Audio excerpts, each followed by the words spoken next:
to this week's edition of The Home Straight. Night one of the Inter-Dominion Carnival has been and gone. Chris, what was your highlight? Well, Taylor, good evening to you. And where do we start with night one? There were so many standout performers. First and foremost, our two series favourites, both delivered. Leap to Fame winning his pacing heat, so he's been the series favourite right from the very start. And as far as the trotters are concerned, Gus has been the series favourite all the way through.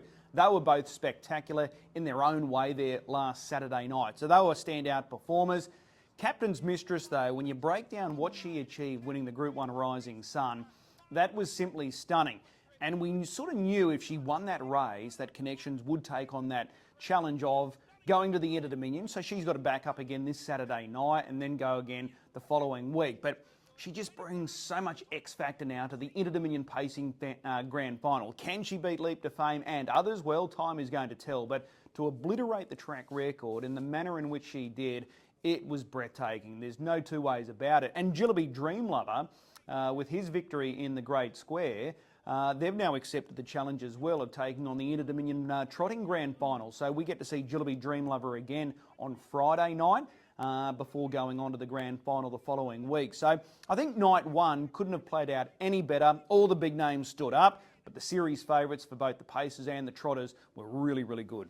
It was a night that had plenty of action, and another night that is also going to have probably even more action is the Ben Stud Protostar night this Saturday. Yeah, the barrier draw on Monday afternoon, really important. Emma Stewart, without doubt, the big winner there. Barriers 1, 2 and 3. So news coming through, Jack Will Kidd, he just pulled up a little unsound after winning the Wayne Wilson Memorial Paleface Adios Classic last Saturday night. So he's out. He's a dancer goes in, replacing Jack Will Kidd, but it's such a strong lineup. We've got form from Victoria, New South Wales and here locally Queensland.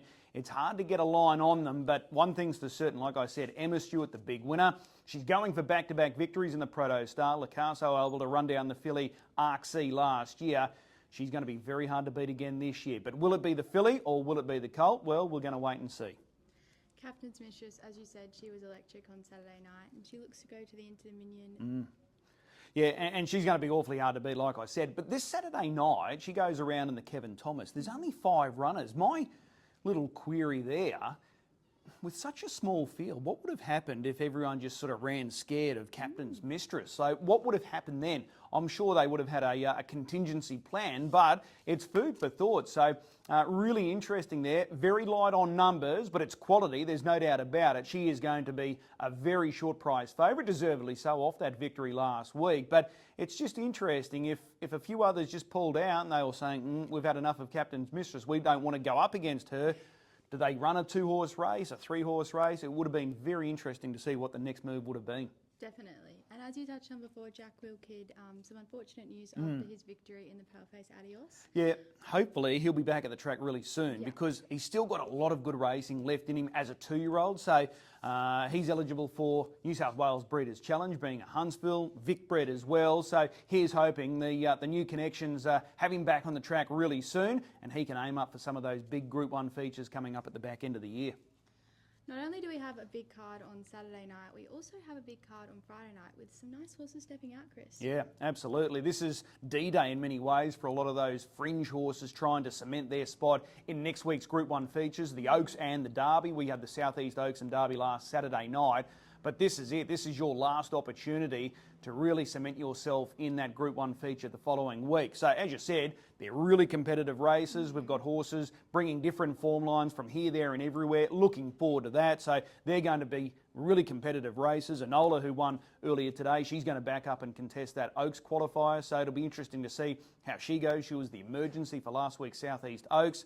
That race with Jillaby Dreamlover, really looking forward to it. So many of those trotters that are coming out of the Great Square are backing up, which is good to see, including Dash Dosh, Meccano and others. So I think it's going to be a really good night. So Friday night, and then we back up on Saturday night with another big 10-race program. So all eyes on Albion Park this weekend. 2 great nights of racing, that's for sure. Chris, do you have some information on Arc C? Yeah, Arc C, she's locked and loaded for the Group 1 Queensland Oaks. Sam Hewitt was thrilled with the way she'd come through that victory at Wagga last week, and all roads lead to the Group 1 Queensland Oaks. So there was no temptation about bringing her up for the Oaks qualifier this Friday night. He said 2 weeks between runs, perfect. She's come out of that Wagga race really well. She's a star. We saw her here last year as a 2-year-old running second behind Lacasso in the Proto Star. So it's going to be full on the Queensland Oaks. We've got Emma Stewart with some fillies lining up on Friday night. They're keen to get a start in the Group 1 Queensland Oaks. But Arc C, as it stands, she's probably the filly they've all got to beat for the Queensland Oaks Saturday week. What about Enola? Yeah, Enola, like I said, she was very impressive today. Just the way she dropped them in the last 200 metres. Two-stay double for Mick Stanley as well. So it's been a little frustrating, this Queensland campaign. Sao Paulo Simba missed out on the Rising Sun. He was awesome last Saturday night at Menangle. He's going to stay down there. He won't come to Queensland. But hopefully Mick will have some key runners stepping out next week. Enola aiming towards the Oaks. Soho Charmer was very good in the Southeast Derby. So he's going to have some good power for those 3-year-old features. But she was impressive. She's drawn well here on Friday night. Can she get a spot next week? Time will tell. What about Raffy J? Do you have an update on him? Yeah, they've got a lot of options going forward. Craig Whiteoak, the owner, Chantel Turpin. What do they do with Raffy J? Terrific last week as a 3-year-old up against those seasoned 4-year-olds in the Great Square. They've got the Victoria Oaks coming up on October 17. They've got Queensland Oaks coming up in November.